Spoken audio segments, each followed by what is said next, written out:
das coisas assim, que a gente mais, quando a gente olha, né, para o suicídio, quando a gente vai pesquisar, fazer uma simples pesquisa, a gente tem lá dados, estatísticas, né, do impacto que isso causa, quantas pessoas em média, né, se vão, e ainda está, né, recente, atualizado, que a cada 40 segundos uma pessoa morre por suicídio no mundo. Né? E que a cada morte, como eu estava falando com você, que eu achei isso uma coisa assim, de fato, muito real, em cada pessoa que se vai, você tinha falado, no mínimo 6 pessoas são afetadas profundamente, e nessa rede, né, nesse lugar em que a pessoa habitava, uma média de 130 e poucas pessoas são impactadas pela notícia. E a gente fala de estatísticas, mas esses números,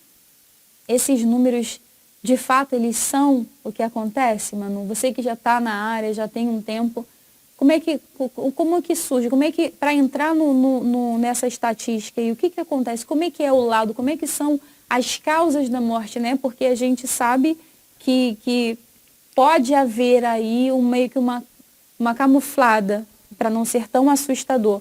Qual é a realidade desses números? É muito importante, né, a gente ter em mente que são 700 mil mortes ao ano, né, de acordo com as últimas estatísticas, né, divulgadas pela OMS, 700 mil mortes registradas ao ano. Né? Então, são dados oficiais. Agora, e o que é extraoficial? Né? E o que não é registrado por suicídio? Tanto que existem estudos que quando o número de mortes por acidente aumentam, os números de suicídio também aumentam. Será que é uma coincidência? Quantas mortes por suicídio não são registradas como acidentes? Né? E por vários motivos, ainda é um estigma muito grande na nossa sociedade. Né? Ainda é um tabu muito grande. Existem questões que são práticas. Né? Um deles é em relação ao seguro. Né? Se a pessoa morre num período de carência, né, que são os 2 anos ali que a pessoa fez, né, o seguro, aquela família fica prejudicada. O seguro não cobre morte por suicídio? Não cobre, não nesse período de carência. Né? Então, a gente também precisa falar sobre isso.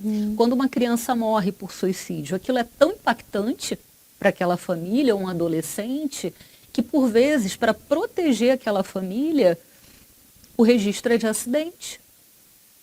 Acidentes domésticos, no caso, que aparece. Acidente, a criança se machucou, a criança, por exemplo, ingeriu aquela medicação, ou então algum material de limpeza por acidente. Mas por vezes aquela criança, inclusive, deixou uma carta. Foi um ato deliberado daquela criança. Né? Então, não sabemos, não temos. Isso daí é uma estimativa. Né? São aquilo que os dados reais, quer dizer, oficiais, dizem. Agora, o que é real, de fato, não sabemos. Agora, o que é importante, aliás, é fundamental a gente ter estatísticas. Porque são com base nas estatísticas que as políticas públicas elas são formuladas. Sem estatística não tem política pública. Né? Então, é muito importante. Quanto melhor a qualidade dos dados, né, melhor isso é para nós, né, enquanto sociedade. Agora, uma coisa muito importante é o número de suicídios, isso em termos globais, tem caído. Né? Então, nas últimas, depois de 2019, nas estatísticas anteriores, eram 800 mil mortes registradas por suicídio, né, no mundo inteiro, ao ano. Nos últimos dados, né, de 2019, são 700 mil pessoas, então caiu. Agora, isso em termos globais. O que tem acontecido nas Américas? Estamos aqui incluídos nas Américas. O número tem aumentado. Não tem diminuído, muito pelo contrário, tem aumentado e muito. Por quê? Existem estudos que nos países, né, que de fato tiveram uma política de prevenção do suicídio, o número de suicídios caiu. Agora, nós aqui nas Américas, isso não tem acontecido, porque tem aumentado. Então, mais uma vez, o quanto que é importante, né, nós aqui pensarmos enquanto sociedade mesmo, Sim. né, em estratégias de prevenção do suicídio. A gente fica meio que perdido, né? Como prevenir, então? Se a gente for pensar numa política de prevenção, o que esses países, né, fora fizeram, né? Não sei se você tem, se você consegue trazer, né, alguma coisa que eles fizeram de diferente em que eles obtiveram resultado e com isso, né, as mortes por suicídio foram diminuindo. O que seria, então, uma política de prevenção que, no caso aqui, a gente talvez ainda não tenha? Sabe o que é fundamental, que a gente não pode perder de vista? Que não existe uma estratégia de prevenção do suicídio. É um conjunto de estratégias em níveis diferentes. Então, é prevenção do suicídio desde a educação socioemocional para os pequenininhos. Aprenderem a lidar com as próprias emoções, aprenderem a identificar essas emoções e lidarem com elas, aprender a lidar com as frustrações, com as perdas, porque elas fazem parte da vida. Né?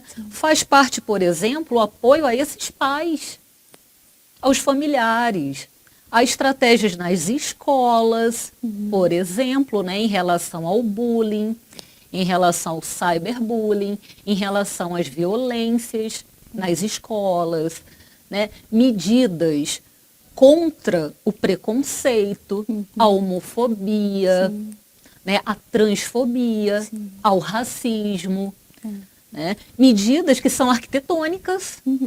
Então, por isso que é tão importante, isso não cabe a nós, psicólogos, somente. Cabe aos profissionais da área da saúde, aos profissionais da área da educação, né, e a todas as outras áreas. Né, porque, por exemplo, uma faculdade de arquitetura, isso precisa ser conversado. Né? Como fazer projetos arquitetônicos para prédios públicos, por exemplo? Porque isso daí, existem estudos, né, relativos a isso, que essas medidas de segurança, né, nos metrôs, em prédios públicos, né, como eu falei, em hotéis, né, isso reduz muito um tipo de suicídio que é por impulso. Entendi. Né? Sim, então, isso é muito importante. Uau! Eu nunca tinha pensado nessa, é como se fosse um facilitador, né? Se a pessoa já tem a intenção de, se ela acha um momento, um lugar conveniente aquilo, ela tem maior facilidade de executar. Exato. E se ela encontra uma barreira, esse suicídio ele pode ser prevenido. Para esse tipo de suicídio, né? Porque existem vários tipos. Sim. Né? Então, uma super estratégia de prevenção do suicídio é o investimento na saúde mental. Né? Porque os maiores riscos, né? Os maiores fatores de risco do suicídio, primeiro, são tentativas anteriores, tentativas prévias. Né? Então, quanto que é importante também que profissionais da área da saúde saibam acolher pessoas que tentaram suicídio. Sim. Saibam encaminhar essas pessoas, não é só cuidar do corpo físico, biológico. Então a pessoa está viva. Sim. Salvei a vida dela, então está tudo certo. Não está. Se essa pessoa ela tentou o suicídio, ela inspira um cuidado maior, né? Porque o risco aumenta, né, de acordo com tentativas prévias. Né? Segundo, é justamente, né, o tratamento da saúde mental, o cuidado com a saúde mental. Agora, a gente está falando aqui de redução de risco. A gente não está falando de evitar que o suicídio aconteça.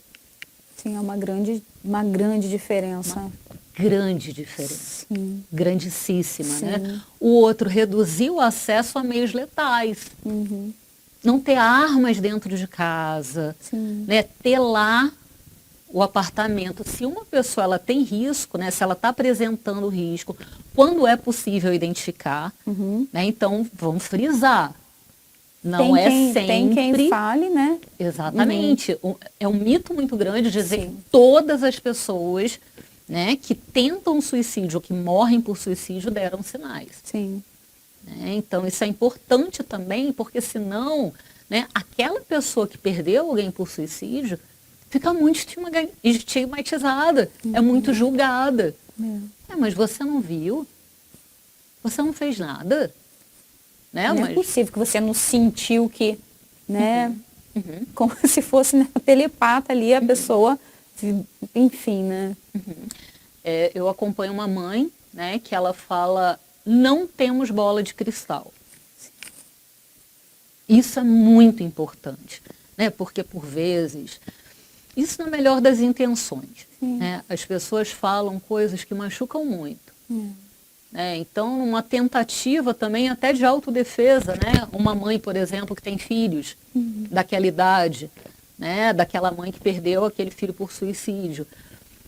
Para tentar se defender também, ou para tentar se proteger, não, mas eu observo os meus filhos, eu cuido dos meus filhos. E aquela mãe não observava? Ela não cuidava? Né? Então, são falas também que machucam muito. Né? Então, é muito importante também, né, Débora, isso daí também é uma medida de prevenção, né, que é uma pós-venção, é justamente como acolher as pessoas, né, que tiveram essa perda. A primeira coisa é um não julgamento.